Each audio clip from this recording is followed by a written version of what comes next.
আগের ভিডিওগুলিতে আমরা পদার্থের তাপীয় ধর্মাবলী পরিচ্ছেদটির সমস্ত রকম থিওরিগুলো আলোচনা করেছি। তো আজকের এই ভিডিওতে আমরা এই পরিচ্ছেদের আহ, কিছু গাণিতিক প্রশ্ন নিয়ে আলোচনা করব।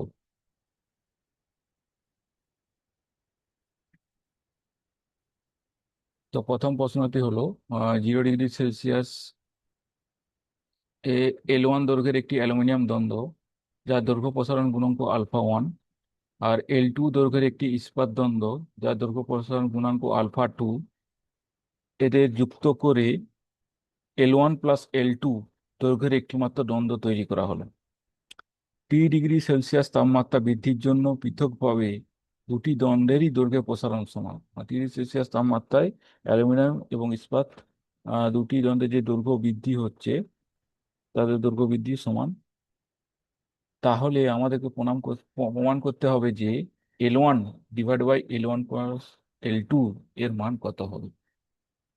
তো চলো আমরা প্রশ্নটি সমাধান করি।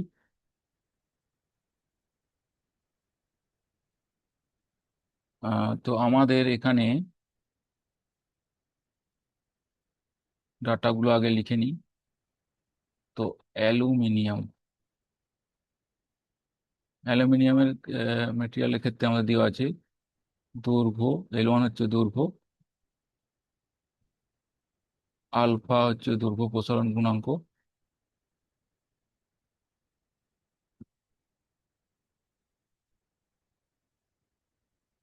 আর ইস্পাতের ক্ষেত্রে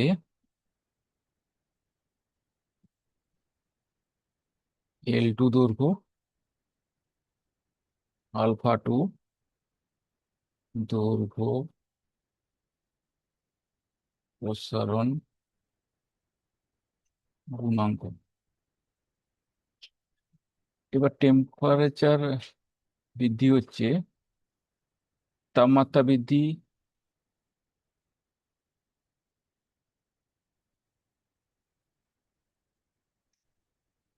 T ডিগ্রি সেলসিয়াস। তো আমরা জানি দৈর্ঘ্য বৃদ্ধির ফর্মুলা, দৈর্ঘ্য বৃদ্ধি ΔL = L আলফা T।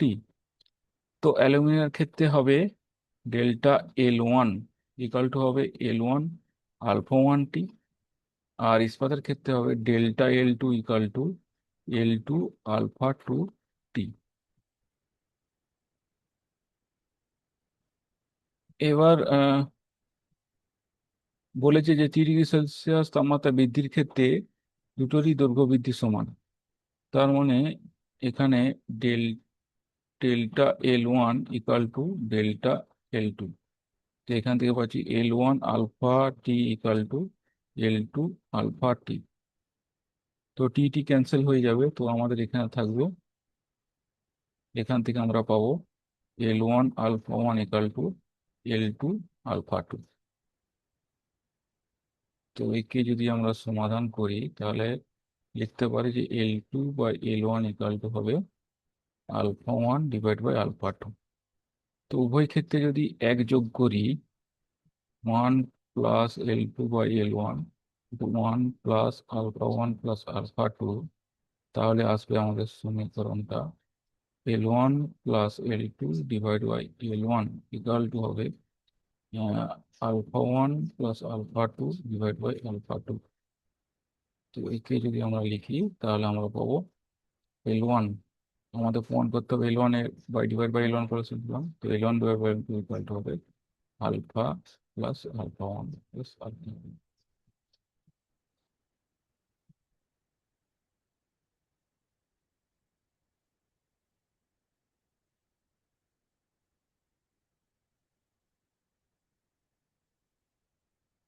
তাহলে আলফা হবে আলফা 2 + আলফা 1 + আলফা 2। এরপর দ্বিতীয় প্রশ্নটি আমরা দেখব। এখানে বলেছে কাঁচের ঘনত্ব 10 ডিগ্রি সেলসিয়াস এবং 6 ডিগ্রি সেলসিয়াস যথাক্রমে 2.6 গ্রাম/সেন্টিমিটার কিউব এবং 2.596 গ্রাম/সেন্টিমিটার কিউব। ওই উষ্ণতা দুটির মধ্যে কাচের গড় দৈর্ঘ্য প্রসারণ গুণাঙ্ক বের করতে হবে আমাদের।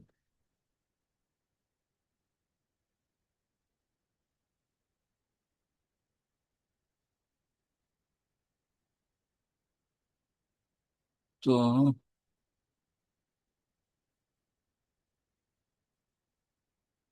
তো মনে করি 10 ডিগ্রি সেলসিয়াস তাপমাত্রায় ঘনত্ব ρ1 ইকুয়াল টু হচ্ছে, দেওয়া আছে 2.6 গ্রাম পার সেন্টিমিটার কিউব। আর 60 ডিগ্রি সেলসিয়াসে ঘনত্ব ρ2 হচ্ছে, এবং দেওয়া আছে যার মান 2.596 গ্রাম পার, সরি সেন্টিমিটার কিউব, গ্রাম পার সেন্টিমিটার কিউব। এবার মনে করি আয়তন প্রসারণ গুণাঙ্ক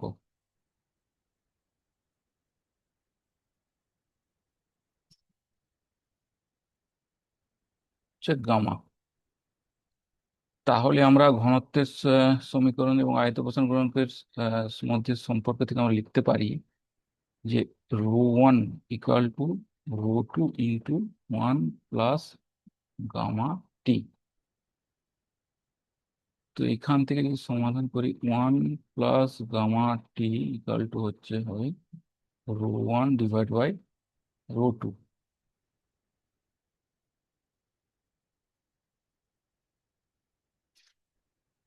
এখান থেকে আমরা পাচ্ছি গামা টি ইকুয়াল টু হচ্ছে ρ1 ডিভাইড বাই ρ2 - 1। তো এখানে যদি মানটা বসাই আমরা 2.6 ডিভাইড বাই 2.596 - 1,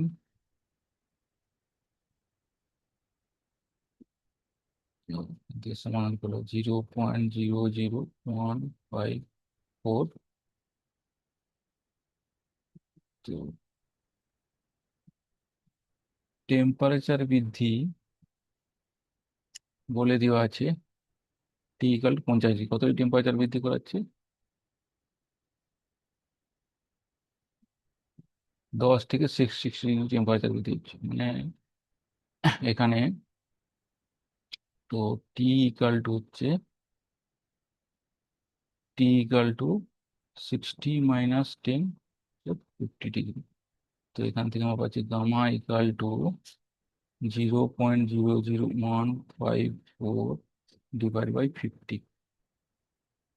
তো ক্যালকুলেশন করলে আসবে 3.08166 × 10⁻⁵। তো এখান থেকে আমরা পাচ্ছি alpha, alpha equal to gamma divide by 3 হচ্ছে হবে 3.08166 × 10⁻⁵ ডিভাইড বাই 3 হলে এখানে হবে 1.027 × 10⁻⁵। 10.27 × 10⁻⁶ পার ডিগ্রি সেলসিয়াস। তো দৈর্ঘ্য প্রসারণ গুণাঙ্ক আলফার মান হবে এটা। আচ্ছা, তো এবার আমরা পরবর্তী প্রশ্নতে যাব।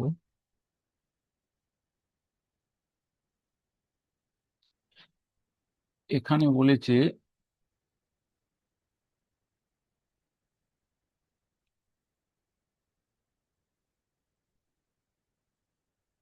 4 × 10 to the power 10, 10⁻⁻⁶ metre square প্রস্থচ্ছেদের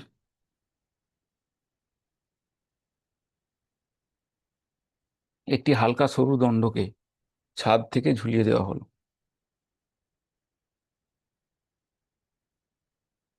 100 degree Celsius উষ্ণতায় দণ্ডটির দৈর্ঘ্য 0.5 মিটার। উষ্ণতা হ্রাসের দরুন দণ্ডটি সংকোচন প্রতিরোধ করার জন্য এর নিচের প্রান্তে উপযুক্ত ভরের একটি বস্তু ঝুলিয়ে দিয়ে এটিকে 0 ডিগ্রি উষ্ণতা পর্যন্ত ঠান্ডা করা হলো। দণ্ডের ইয়ং গুণাঙ্ক দেওয়া আছে 10^11 নিউটন পার মিটার স্কোয়ার,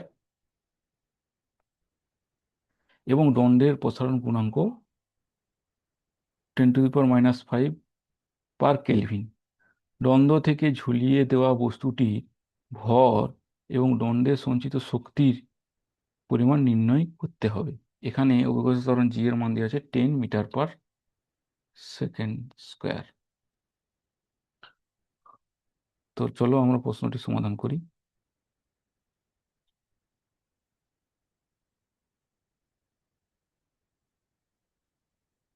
তো মনে করি এখানে একটা সিলিং আছে, এখানে দণ্ডটিকে এইভাবে ঝুলিয়ে দেওয়া হয়েছে, দণ্ডটি ঝুলানো আছে। 100 ডিগ্রি সেন্টিগ্রেডে দৈর্ঘ্য বৃদ্ধি করা হলো এবং একে আবার ঠান্ডা করা হচ্ছে। তো ঠান্ডা করা এর দৈর্ঘ্য যাতে না কমে তার জন্য একটি ভর এখানে ঝুলিয়ে দেওয়া হয়েছে বস্তু। তো আমাদের প্রশ্নটি দাতা দেওয়া আছে, এই যে প্রশ্নের ক্ষেত্রফলে এরিয়া A = 4 × 10⁻⁶ মিটার স্কোয়ার, আর 100 ডিগ্রি সেলসিয়াস টেম্পারেচার আমি L100 লিখছি, L100 = 0.5 মিটার, আর T1 = 100 ডিগ্রি সেলসিয়াস, আবার T2 হচ্ছে 0 ডিগ্রি সেলসিয়াস, 0 করে নেওয়া হচ্ছে। ইয়ং মডুলাস দেওয়া আছে E = 10^11 newton per metre square, আর আলফা দেওয়া আছে 10⁻⁵ পার কেলভিন। অভিকর্ষ ত্বরণ জি এর মান দেওয়া আছে 10 মিটার পার সেকেন্ড স্কোয়ার।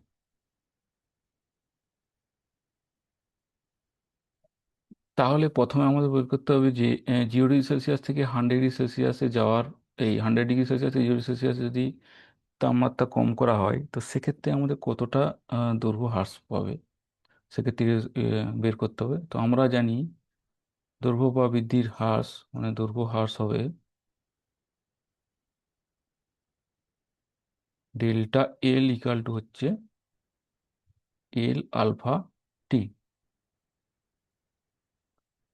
এটা হচ্ছে 1 নম্বর সমীকরণ।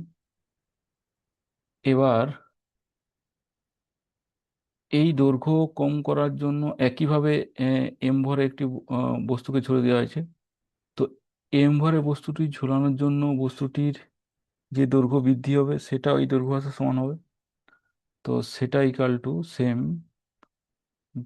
ডেল্টা এল হবে, আমরা জানি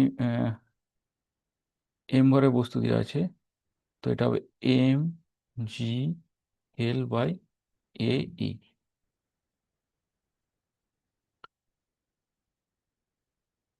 তাহলে এই যে এমভরে বস্তুর জন্য যে দৈর্ঘ্য বৃদ্ধি আর তাপমাত্রা কম করার জন্য যে দৈর্ঘ্য হ্রাস, এই দুটো সমীকরণ সমান হবে।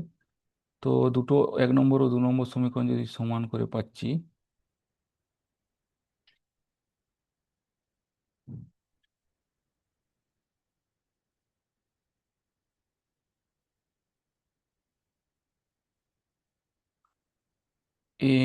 mgL/AE।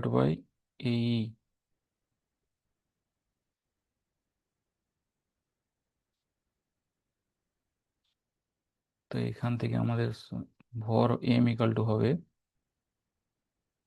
সমাধান করলে তো এল এল ক্যান্সেল হয়ে যাবে। তো এখান থেকে আমরা পাবো m = α/AE/g।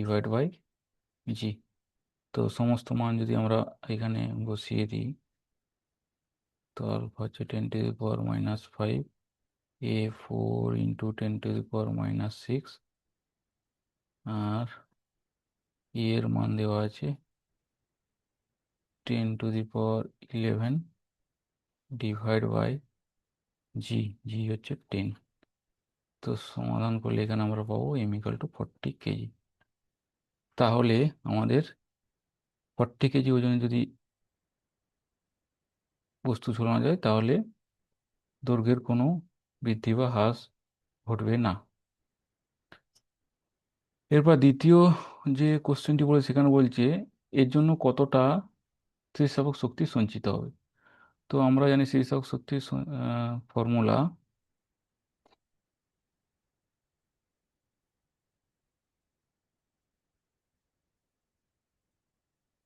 You equal to half into P into delta L.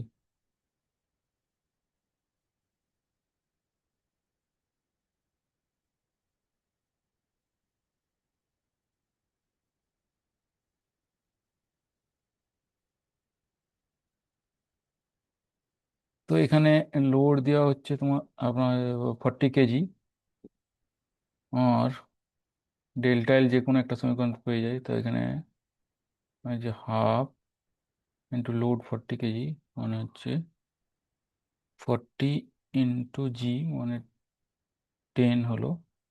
Delta হচ্ছে এল আলফা টি। আচ্ছা, সিম্পলিফাই করে আমি লিখে দিচ্ছি। উম, তো একে যদি আমরা লিখি সিম্পলিফাই করে half into m g into delta L, আমি টেম্পারেচার মানে এল আলফা টি নিচ্ছি। তাহলে এখান থেকে আমি সব মান যদি বসে হাফ ইন্টু এম 40 ইন্টু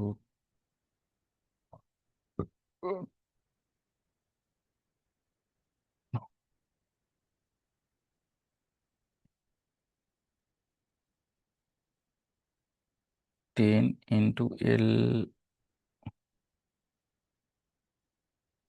0.5,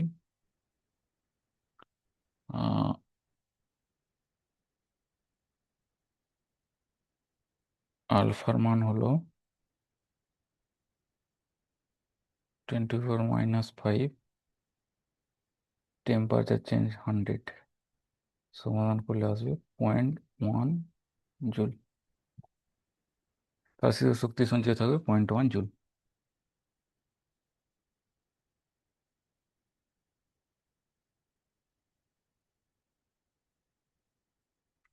এরপর পরবর্তী প্রশ্ন আমরা দেখব।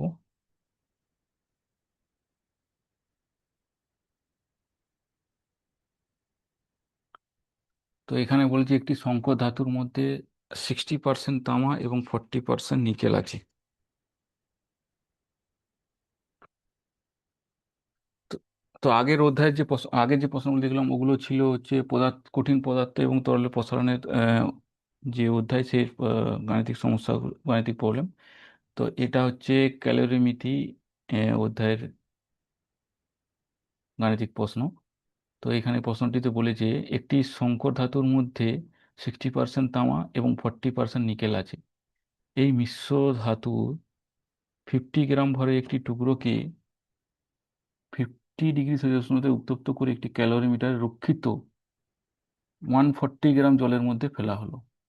ক্যালোমিটারের জলসম বলে দেওয়া আছে 10 গ্রাম এবং জলের প্রাথমিক উষ্ণতা 20 ডিগ্রি সেলসিয়াস। মিশ্রণের চূড়ান্ত উষ্ণতা নির্ণয় করতে হবে। তামার আপেক্ষিক তাপ দেওয়া আছে 0.09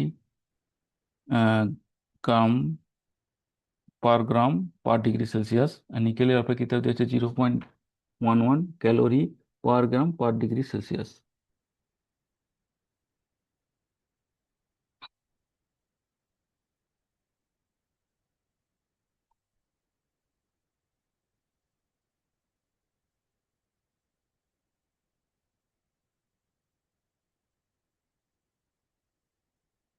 তো বস্তুটির ভর দেওয়া আছে এম ইকাল টু 50 গ্রাম। ক্যালোরিমিটারে জল দেওয়া আছে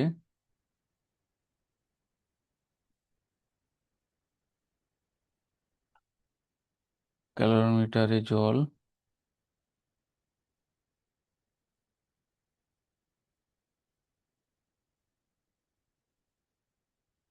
140 গ্রাম, আর জলসম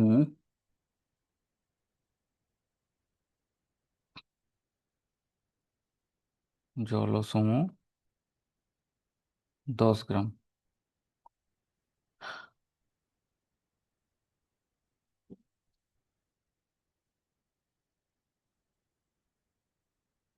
এবার এখানে বলেছে বস্তুটিতে তামা তামা আছে 60%।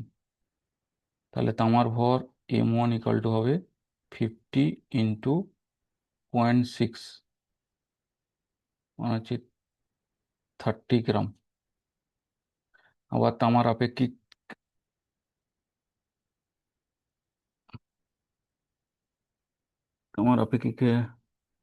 তো দেওয়া আছে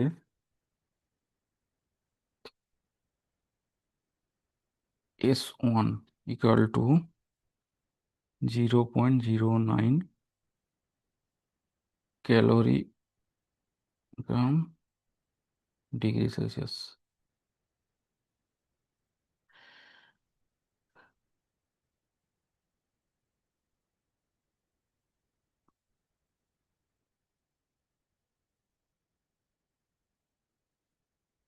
তো আর নিকেলের নিকেল আছে 40%। তো নিকেলের ভর M2 ইকাল টু 50 ইন্টু 0.4, 20 গ্রাম। নিকেলের আপেক্ষিক তাপ S2 দেওয়া আছে 0.11 ক্যালোরি ইন্টু গ্রাম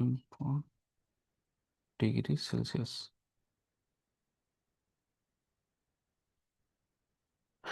তো এই ধাতুটিকে ক্যালোমিটার দিয়ে আছে, তো ধাতু থেকে বর্জিত তাপ এবং ক্যালোমিটারে গৃহীত তাপের মধ্যে সমান হবে।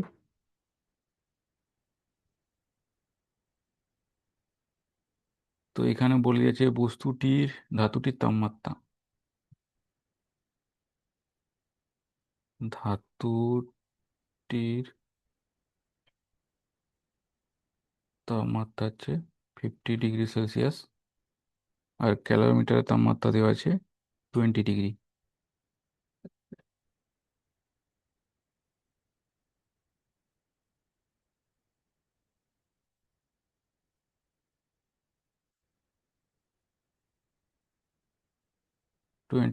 সেলসিয়াস মনে করি আহ,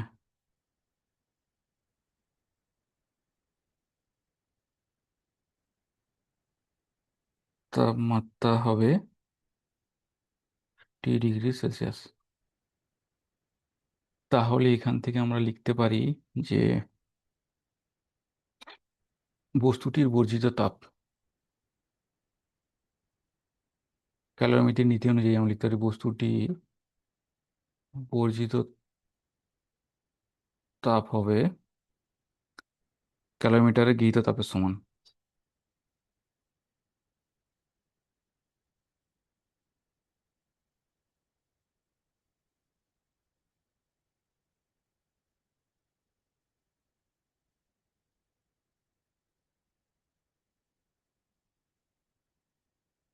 তো বস্তুটির বর্জিত তাপ এখানে হবে M1 S1 50 মাইনাস টি প্লাস M2 S2 50 মাইনাস টি ইকুয়াল টু হবে, ক্যালোমিটারে জল আছে 140, তো 140 আর জলসমূহ হচ্ছে 10 ইন্টু জলের আপেক্ষিক তাপ 1 T-20।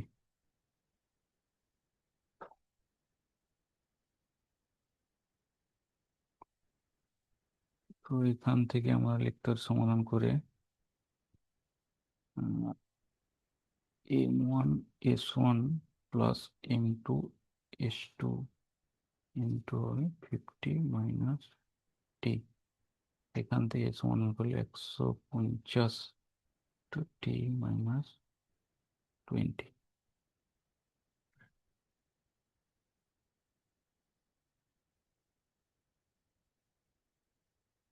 তো 50 - T ইকুয়াল টু হবে 150।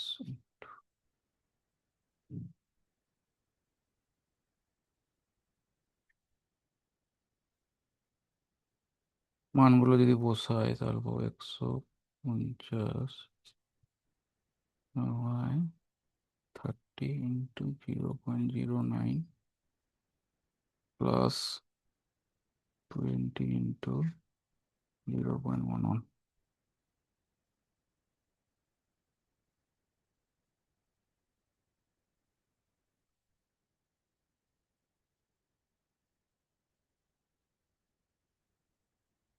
তো এখান থেকে আমরা পাবো 50 - t হবে 30.612 t - 20। তো t = 50 প্লাস 20 × 30.612 ডিভাইড হয়ে যাবে 31.612, করলে হবে 20.949। একে লিখতে পারি 20.95 ডিগ্রি সেলসিয়াস। তো ক্যালোমিটার তাপমাত্রা দাঁড়াবে 20.95 ডিগ্রি সেলসিয়াস।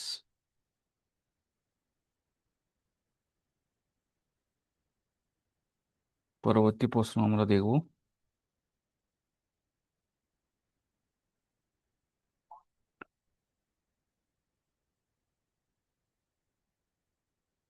এই প্রশ্নটি পদার্থের অবস্থার পরিবর্তন অধ্যায়ের। তো এখানে বলেছে -20 ডিগ্রি সেলসিয়াস এর 2 কেজি বরফকে নগণ্য তাপগাহিতা সম্পন্ন একটি পাত্রে রাখা 20 ডিগ্রি সেলসিয়াসে 5 কেজি জলের সঙ্গে মেশানো হলো। মানে যে পাত্রে একটা 20 ডিগ্রি সেলসিয়াস 2 কেজি বরফ এবং পাত্রে রাখা ছিল আগে থেকে 20 ডিগ্রি সেলসিয়াস 5 কেজি জলের সঙ্গে মেশাচ্ছে। তো ওই পাত্রটি যে তাপগ্রাহিতা সেটা নেগলেক্ট করে, মানে ওখানে যে পাত্র দিয়ে কোনো তাপ পরিবাহিত হবে না। পাত্রের চূড়ান্ত জলের পরিমাণ কেজি এককে নির্ণয় করতে হবে। মানে যে মিশ্রণটা হবে, মিশ্রণটিতে কতটা পরিমাণ বরফ গলে জলে পরিণত হবে, তারপর পাত্রতে কতটা পরিমাণ জল হবে সেটা নির্ণয় করতে হবে। তো এখানে বলেছে জলের আপেক্ষিক তাপ 1 kcal/kg/ডিগ্রি সেলসিয়াস, আর বরফ গলনের লিন তাপ হচ্ছে 80 kcal/kg। তাহলে প্রশ্নটি আমরা সমাধান করি।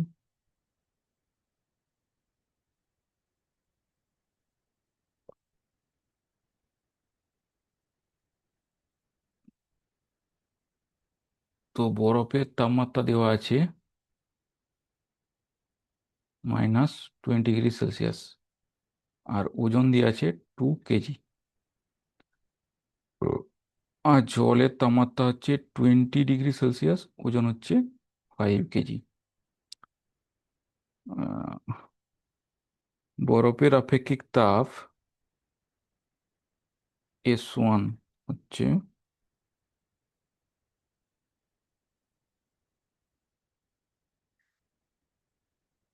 0.5 kcal/kg/ডিগ্রি সেলসিয়াস। এটা দেওয়া নেই। আর জলের হচ্ছে দেওয়া আছে আপেক্ষিক তাপ S2 = 1 kcal/kg/ডিগ্রি সেলসিয়াস। বরফ গলনের লিন তাপ দেওয়া আছে L, লিন তাপ L =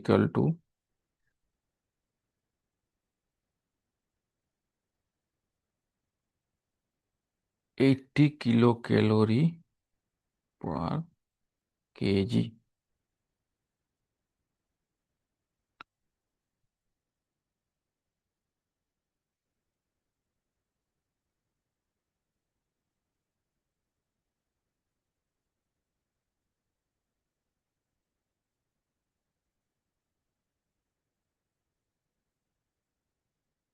তো প্রথমে আমরা দেখব যে 2 কেজি বরফ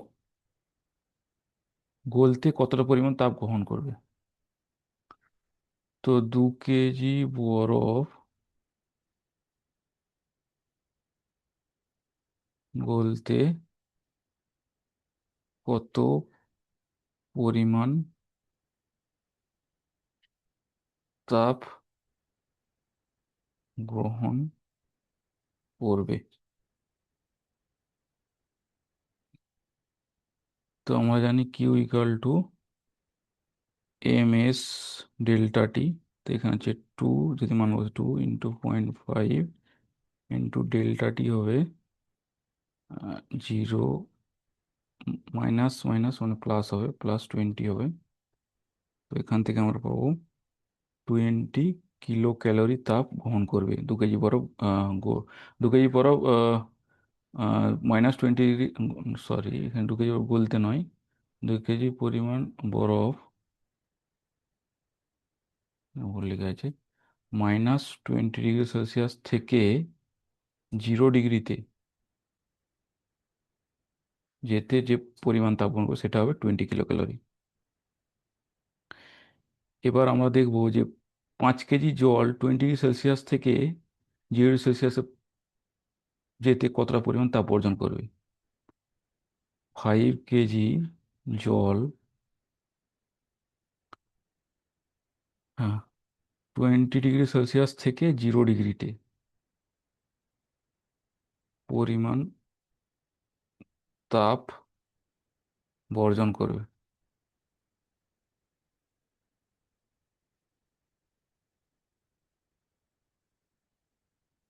কিউ ইকাল টু এম,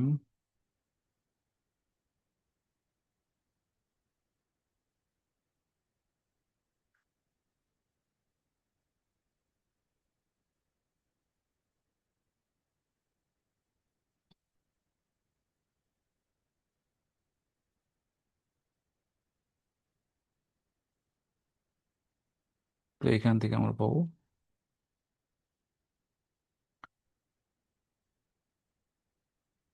তাহলে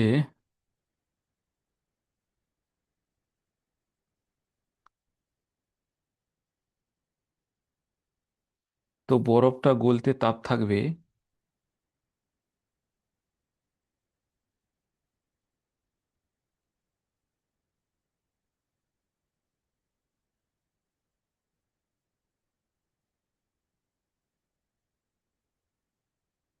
+80 কিলোক্যালোরি। এবার বরফ গলনের লীন তাপ দেওয়া আছে 80 ক্যালোরি/কেজি।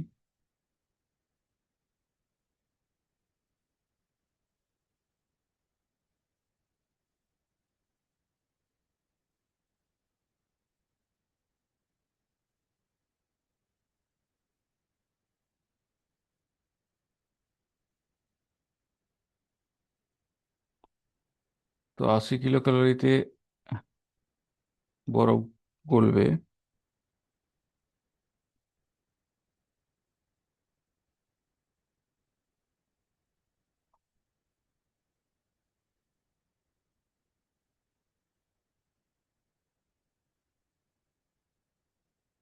1 কেজি। তো পাত্রতে মোট জলের পরিমাণ,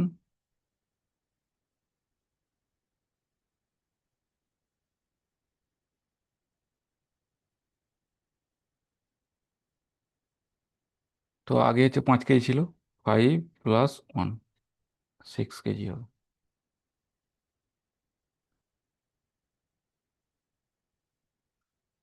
পরবর্তী প্রশ্ন আমরা দেখব।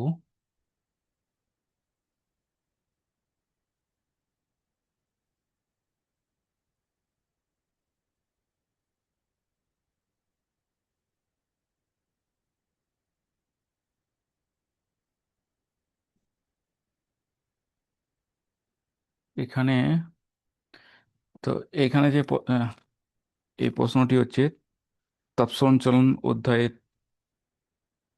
গাণিতিক প্রশ্ন। তো এখানে বলেছে K1 তাপ পরিবাহী বিশিষ্ট এ ব্যাসার্ধের একটি নিরোধ চোঙকে একই দৈর্ঘ্যের একটি ফাঁপা চোঙের অভ্যন্তরে প্রবেশ করানো হলো। ফাঁপা চোঙটির অন্তর্ব্যাসার্ধ এবং বহিঃব্যাসার্ধ যথাক্রমে a এবং 2a, এবং সেটির তাপ পরিবাহিতা K2। চোঙাকৃতি সমস্যাটির দুপ্রান্তে যথাক্রমে T1 এবং T2 উষ্ণতা রাখা হলো। চুম্বকীয় সমস্যাটি বক্রতলের মানে বাইরের দিকে পরিস্থিতির মধ্যে তাপ সম্ভাবনা উপেক্ষা করে সংশ্লিষ্ট তুল্য তাপ পরিবাহিতা নির্ণয় করতে হবে। তো প্রথমে আমরা চিত্র সহকারে প্রশ্নটি দেখব।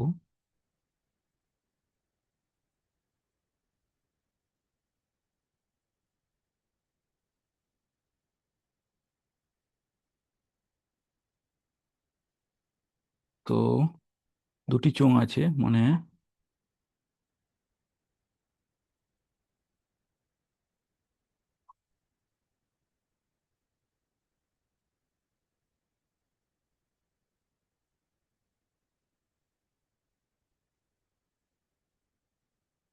এর ভিতর আরেকটি চোঙ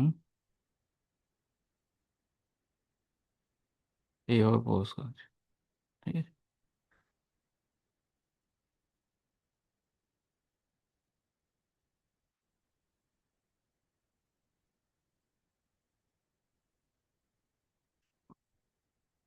তো এটার বহিঃব্যাসার্ধ হচ্ছে 2a,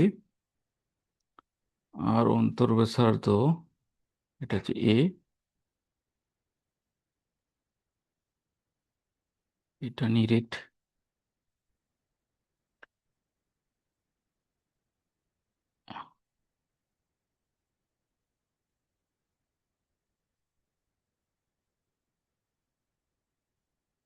তাপ পরিবাহিতা কোনটা দেওয়া আছে?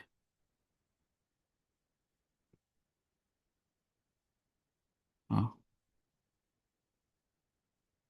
এটার হচ্ছে ফাঁপাটার তাপ পরিবাহিতা K2, আর এর তাপ পরিবাহিতা K1।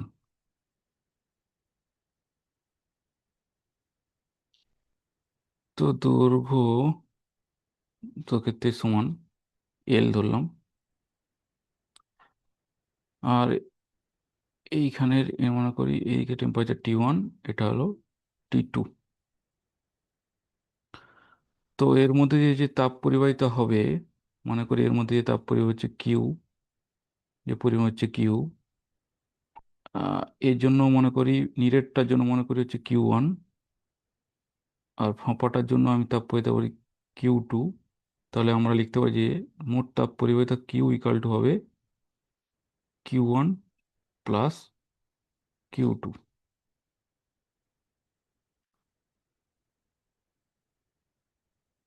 তো পরিবহনের সমীকরণে তাপ থেকে আমরা জানি তুল্য পরিবাহতে আমি ধরছি উম,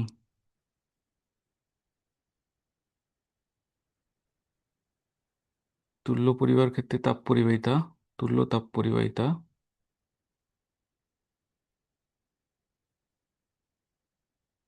কে, আর টোটাল প্রস্থচ্ছেদ হবে এর ক্ষেত্রে এ ইকাল টু হবে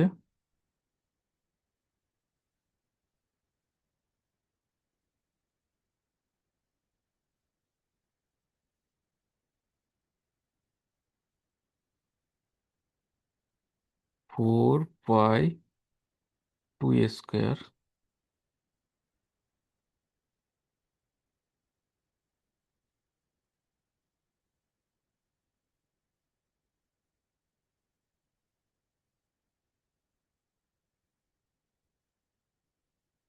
প্রস্থচ্ছেদ হবে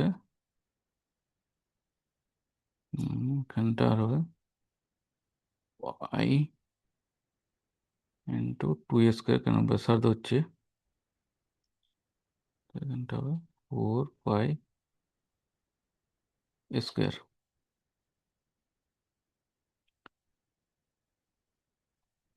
এবার এরগুলোর ফাঁপাটার ক্ষেত্রে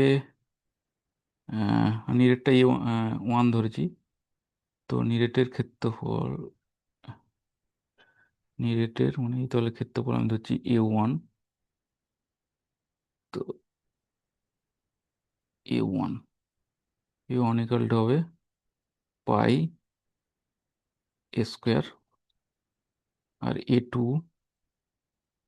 মানে এইটার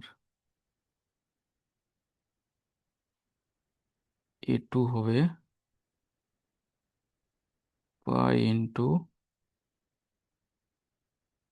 2 pi whole square minus pi square, এখান থেকে পাবো হচ্ছে 3 পাই স্কোয়ার। তো এই সমীকরণ থেকে আমরা লিখতে পারি, এখান থেকে যদি আমরা লিখি সমাধান করি, তো কিউ ইকাল টু পরিমাণ সমীকরণ দিয়ে জানি K A by L equal to Q1 U1 divide by L, দৈর্ঘ্য দুটোর ক্ষেত্রে সমান K2 A2 L। তো এল ক্যান্সেল হয়ে গেলে আমাদের এখানে থাকবে কে ইকাল টু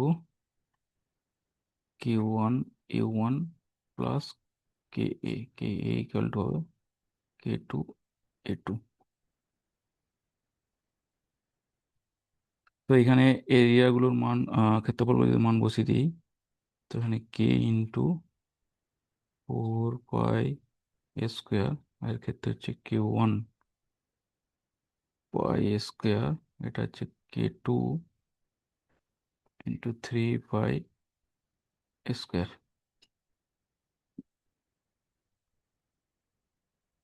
তো এই স্কোয়ারগুলো ক্যান্সেল হয়ে যাবে, পাই ক্যান্সেল হয়ে যাবে।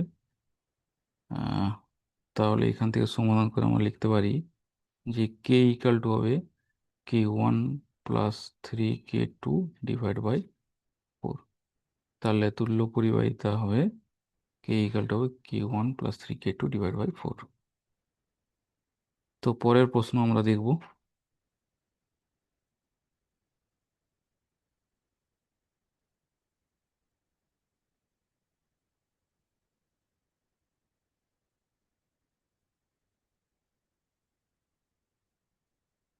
তো এটাও তাপ সঞ্চরণ অধ্যায়ের।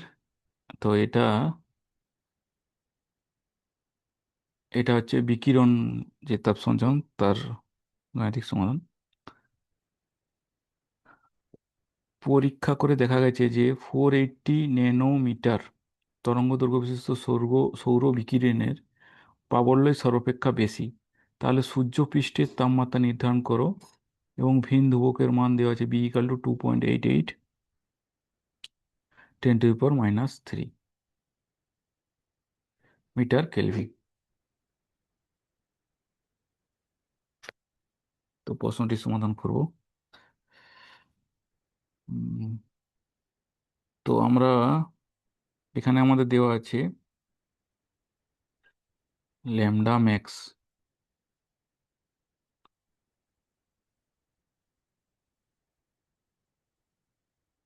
480 ন্যানোমিটার। তো একে সমাধান করলে 480 × 10⁻⁹ তো মিটার হবে। আর ভিন ধ্রুবক বি এর মান দেওয়া আছে B equal to 2.88 × 10⁻³ metre kelvin. Metre kelvin. তো ভিনের সূত্র থেকে আমরা জানি টেম্পারেচার হচ্ছে, ভিনের সূত্র থেকে পাই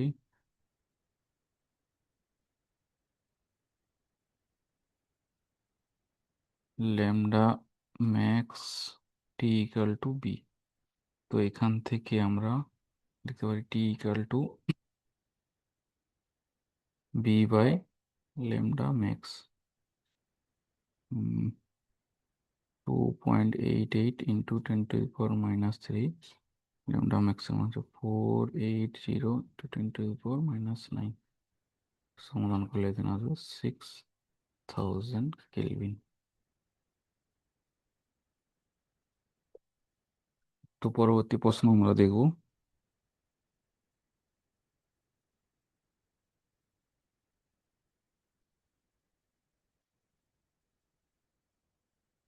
পরবর্তী প্রশ্নটিও বিকিরণের। এখানে বলেছে সূর্যের ব্যাসার্ধ আর থেকে বৃদ্ধি পেয়ে যদি 2R হয় এবং তাপমাত্রা টি থেকে বৃদ্ধি পেয়ে 2T হয়, তাহলে ভূপৃষ্ঠে আপাতত সৌরশক্তি কত গুণ বৃদ্ধি পাবে?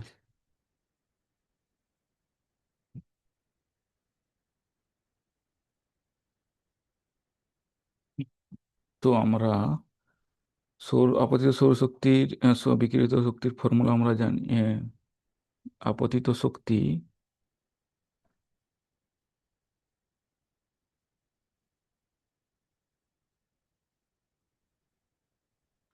E is proportional to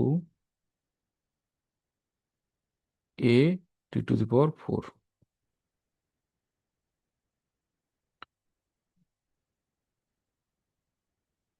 তো প্রথমে ব্যাসার্ধ R1 ফার্স্ট কেসে, আর তো এক্ষেত্রে এরিয়া হবে 4 πr², যেহেতু গোলক সেই জন্য এরিয়া আর হচ্ছে।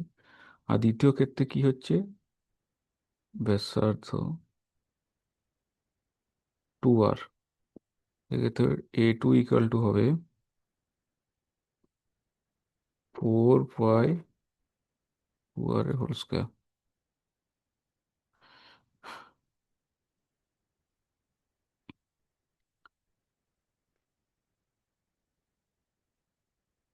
আর তাপমাত্রার কি পরিবর্তন হচ্ছে, তাপমাত্রা হচ্ছে T থেকে T2 হচ্ছে, তাপমাত্রা T1 ইকুয়াল টু এখানে T, আর T2 ইকুয়াল টু হচ্ছে 2T। তাহলে এখান থেকে আমরা লিখতে পারি E1 divide by E2 equal to হবে U1 T1 two the power 4 A2 T2 two the পাওয়ার 4।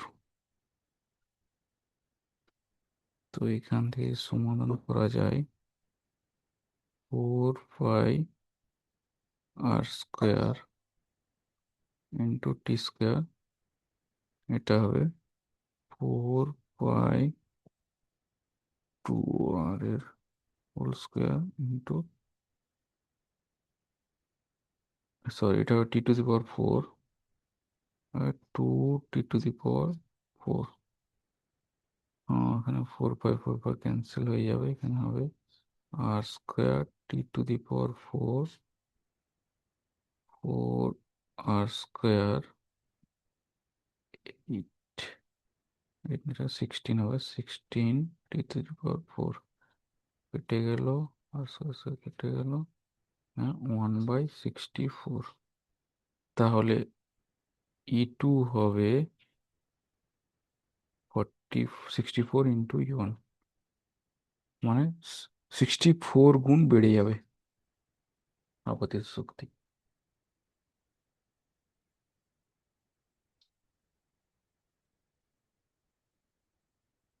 তো এই অধ্যায়ের গাণিতিক প্রশ্নাবলী এখানেই শেষ করলাম। তো পরের ভিডিওতে আমরা পরের অধ্যায় নিয়ে আলোচনা করবো।